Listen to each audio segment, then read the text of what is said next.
Now, let's go back to another well-known incident. I guess he's the first Crip to get killed over here on the west side. Wouldn't it be Buddha? Buddha, Curtis Morrow. Curtis Morrow? Yeah, I believe that was Morrow. 1974. Yeah, I know Curtis Morrow. I know his brother Larry, his older brother Larry. Now, why do you think AC's brother Michael got so furious and so mad at him that he felt like he needed to shoot him? I have no idea, but from what I understand, it was over a cassette player. Cassette player. And that had to get a lot of people pissed off. Like, you did that over a cassette? Yeah, that happened right over there on 100 and I think 110th and Butt Line. And when did you first hear about that? Right after it happened. And what was the sentiments? Were people mad at AC's brother Michael, or people understood, or what? You know? Well, they were kind of under me, so I was hearing it from older people, so I was like, wow, like, what was that all about? So, and I never really got all the details. I had moved on and was into other things, like trying to, like, my son was a couple of years old, and I had mouths to feed, and was trying to, like, not end up caught up. Okay. Did you ever hear about Country from Brim getting killed, and they had a funeral for the shot and turned over yeah. the coffin at the kid? Do you think that's true, or is that a rumor, or what did you hear back then? I've heard it numerous times, so I don't know why people would keep spreading it if it wasn't true. Yeah. So it had to come from somewhere. Well, if it's true, somebody from the west side ran up in there and did that. I would presume. Okay. So at some point, you decide to leave LA. What do you end up doing? Oh, I ended up going into the military. And what was that experience like for you? Oh, it was cool. It was the best thing that ever happened to me in my life. Like, I got to see the world. I got to learn the trade. Didn't not be stagnated and get caught up, because I'm sure if I would have stayed here, I'm sure I probably would have ended up incarcerated like everybody else, or on drugs, or both. And when you came back from your military experience, how did LA change? Oh, gangbanging had intensified. It went to another level. I mean, the youngsters it's the Wild Wild West.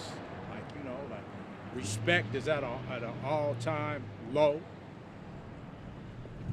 So when it picked up in the late 70s, were you still hanging out with your old friends, or did you stay completely away from it? Oh, I was working, I would see them, because I still lived in the hood, so, I'd see them all regular.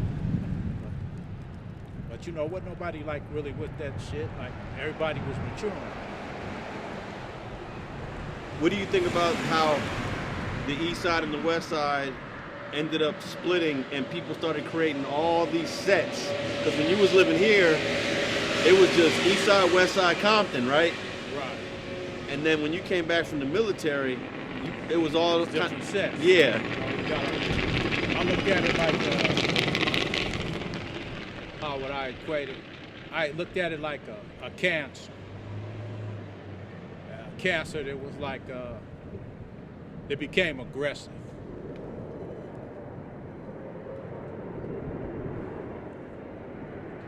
And did you know people that were on both sides of that conflict between the 60s and the A-Trays? Because that was all west side at one point. Right. No. Like, the only people I remember in the 60s was like Mouse and Kids. So I didn't really, because I lived over here, I went to Orange, man. I didn't really know. So, and then, like, when that conflict developed, it's like people that's kind of like younger. So I didn't really have too much knowledge on it. Yeah.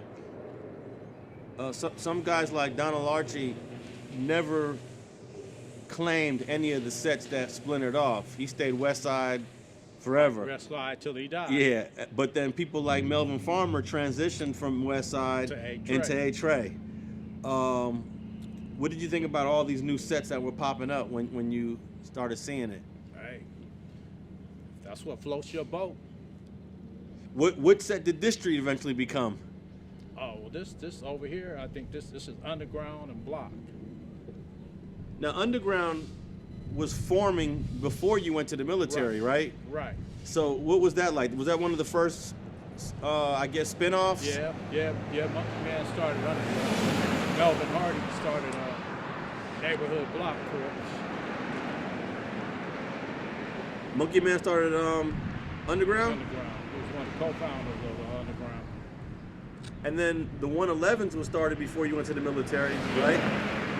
You know how That was a cross-western. No, I don't really know too many of those. Okay. And then what about the Hoovers? They was out. Yeah. But when they were out, they weren't Crips yet, right? They were just. They was just. They were Hoover Crips in the beginning. You know, the 107s that I know of, like Momu was one of the co-founders. That's the only person I really know. I'm sure I went to. I'm sure some of the people that I went to Woodcrest became from Hoover, but I don't know. Yeah, all the 107s go to Woodcrest Elementary. Woodcrest. The future 107s. Right. But you notice over there, the demographics is changing. Right. I drive through there and I see a bunch of Latinos. Right. Yeah, that's South Los. Well, it's been South Los. Then on Hoover and 107th, that's like Denver Lane headquarters. What was the first Latino gang you ever heard of coming up? South Los. They were out when? Ever since the 70s. Is that right? Yeah. I didn't know they go back that far. Yeah, since the 70s. Would you say in 71 they was already out? Yeah, I would say so. Around here. Because my younger brother is 5 years older than me, and he would speak up on them. What was the relationship like back then? Well, when I was coming up, you collaborated with the Hispanics because that was the narcotics connection. So you always wanted to have your plug. So it wasn't all this racial tension.